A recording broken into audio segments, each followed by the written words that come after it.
Kehamilan Amanda Manopo bersama Kenny Austin kembali disorot setelah perutnya yang disebut hamil sekitar 3 bulan. Tampak membuncit seperti kehamilan sudah 5 bulan. Ya, netizen salfok dengan penampilan perut Amanda Manopo yang terlihat berisi, memicu spekulasi dan perbincangan di media sosial. Banyak yang berkomentar bahwa perut Manda gemoy dan mengungkapkan ketidakpercayaan atas rumor yang beredar sebelumnya, bahwa Amanda Manopo hamil 5 bulan. Gimana pun kan aku harus jaga moodnya dia supaya tetap baik kan. Tahu sendiri mungkin kalau hormon bikin perasaan dia mungkin karena bisa mood swing segala macam.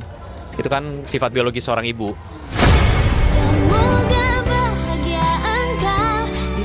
Tak hanya terbukti tokcer, akan tetapi apa yang terjadi dianggap pasangan ini sebagai berkah dan impian yang jadi kenyataan. Karena ketika memutuskan menikah, Amanda dan Kenny sepakat tak mau tunda momongan. Demi jadi ibu seutuhnya, Manda pun gak memutuskan vakum dari dunia entertainment. Doain aja lancar semuanya.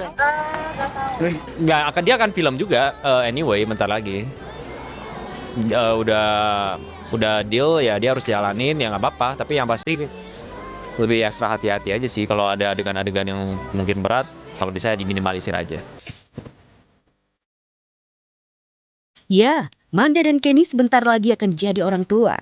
Kebahagiaan pun tak hanya dirasakan oleh mereka, tetapi juga ayah Manda yang sejak awal sudah mengultimatum Kenny untuk segera memberinya cucu lelaki. Orang tua aku udah dapat cucu dari adik aku sendiri. Penantian orang tua aku sekarang berarti tinggal cucu dari aku. Apalagi yang harus ditunggu-tunggu lagi kan, niatnya berkeluarga memang pengen punya keluarga kan. Iya. Dan kita sama Kenny juga udah ngecek juga. Kita udah ngecek kalau misalnya kita sama-sama sehat. Aku juga udah hidup sehat sekarang. Titip pesan pas terakhirnya. Jadi pas kita selesai nikah, terus habis itu semuanya langsung ke kamar. Masuk ke kamar. Langsung pada nongkrong di kamar kan. Aku selesai mandi dan lain-lain. Terus akhirnya ngomong-ngomong, ngobrol. Terus Daddy cuma bilang gini, cepet ya, saya maunya cowok.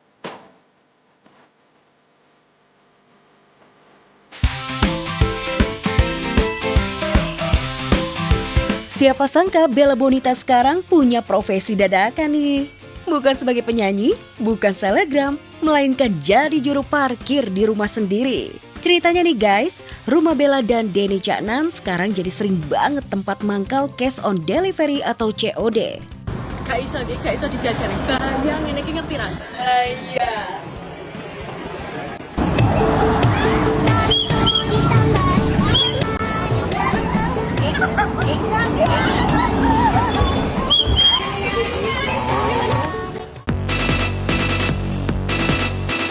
Alhasil Bella Bonita pun turun tangan.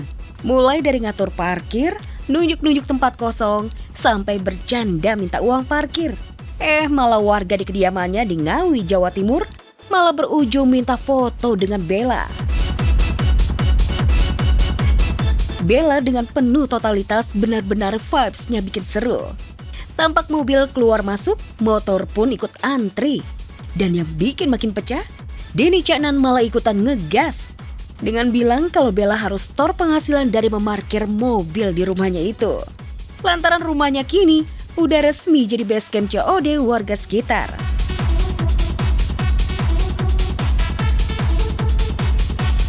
Wah pemirsa, ada aja ya tantangan bagi ibu hamil. Kalau nggak karena ngidam atau julitan netizen yang kadang membuat hati itu jadi teriris begitu. Tapi untuk Manda, udah ya, tenang aja, nggak perlu dipikirin, tidak perlu untuk diambil pusing. Intinya nggak apa-apa bobot tubuh naik. Yang terpenting adalah bagaimana nantinya berat bayi yang di dalam kandungan ini sesuai dengan kurva. Dan yang paling terpenting, babynya sehat di dalam kandungan.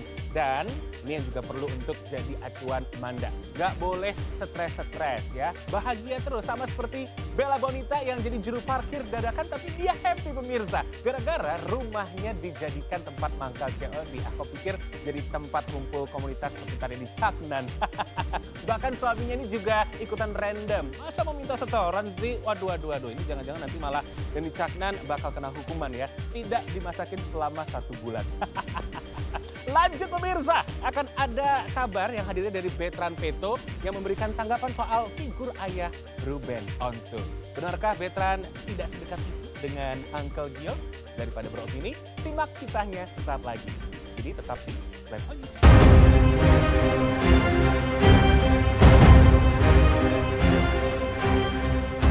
Usai postingan Ruben Onsu yang bikin geger tentang curhatannya yang diposting dengan kalimat, "Saya masih hidup, lalu siapa yang membuat figurnya mati?"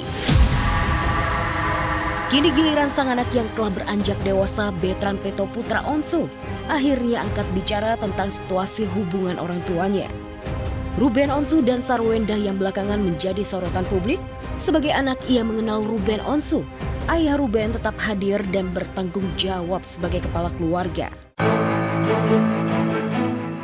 Bertrand menyebut Ruben juga sebagai ayah idolanya yang masih terus merawat dan memperhatikan anak-anaknya meski tengah diterpa masalah rumah tangga. Ia juga mengungkap sang ayah berusaha membela diri untuk menunjukkan bahwa dirinya masih ada untuk keluarga. Aku menganggap bahwa ayahku itu bertanggung jawab, dia masih urus anak-anaknya. Juga dia itu hanya membela dirinya dia sendiri, hanya memberitahu bahwa ya ayahku masih ada gitu. Dan dia juga masih menjadi peran yang penting untuk adik-adikku, karena dia juga selalu ada buat adik-adikku, begitupun juga aku. Ya, postingan Ruben itu sontak bikin heboh jagat maya. Netizen pun menerka-nerka kalau postingan Ruben itu ditujukan kepada sang mantan istri Sarwendah dan pacar barunya Giorgio Antonio. Aku bilang sama ayah happy dengan hidupnya ayah, begitupun juga ya bunda dengan happy juga dengan hidupnya bunda gitu. Kalau emang Tuhan udah kasih jalannya seperti ini ya cukup jadi pelajaran gitu. Begitu bukan cuma jadi pelajaran untuk orang tuaku, tapi aku juga jadi pelajaran untuk diriku sendiri.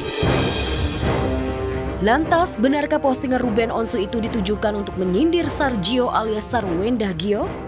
Jika memang benar Sargio ingin mematikan figur Ruben sebagai ayah kandung dari Thalia dan Tania, wajar saja kalau Ruben meradang. Karena sampai kapanpun, tak ada yang bisa menggantikan posisi Ruben Onsu sebagai ayah kandung termasuk Gio. Jangan yang gue itu deh, anak-anak gue deh. Maju terus, gede nggak ada urusan. Gue dikata gue di sana juga gue pantau terus. Sementara itu, Giorgio Antonio, kekasih Sarwendah, juga makin terang-terangan bolak-balik ke kediaman Sarwendah hingga menunjukkan keakrabannya dengan anak-anak Sarwendah, Thalia dan Tania. Mungkin karena intens Gio datang ke rumah lebih intens, jadi otomatis kenal anak-anak lebih intens juga. Gitu. Anak-anak semuanya ke rumah kamu kalau aku live di rumah kamu. Bapak kan udah ada kamar anak-anak. Pengusaha muda itu juga tampak tampil percaya diri. Sejak dekat dengan Sarwendah, ia pun mulai ngesepil harta kekayaannya. Dalam sebuah live jualan, Gio memamerkan jika dirinya juga memiliki mobil yang banyak dan rumah mewah. Jadi Sarwendah siap jadi nyonya Gio nih. Netizen pun mendukung pasangan yang bucin maksimal itu untuk Gio segera melamar Sarwendah. Semoga makin baik ya, saya juga semakin mengenal Mamio juga makin mengenal saya. Ya kita nggak tahu ya ke depannya. Kalau menurut saya nomor satu adalah kita saling berdua spend time each other lah.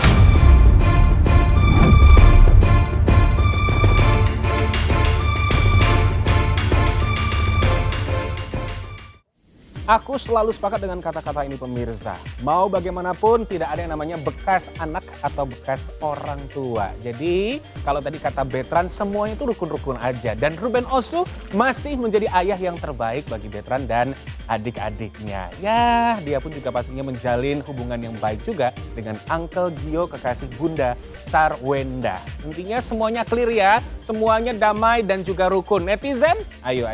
Gak boleh nyinyir. Dikurang-kurangin 2026 ini. Kan adem ya lihatnya pemirsa, siapa tahu nih ya. Nanti keluarga besar kan makin kompak begitu, ya kan?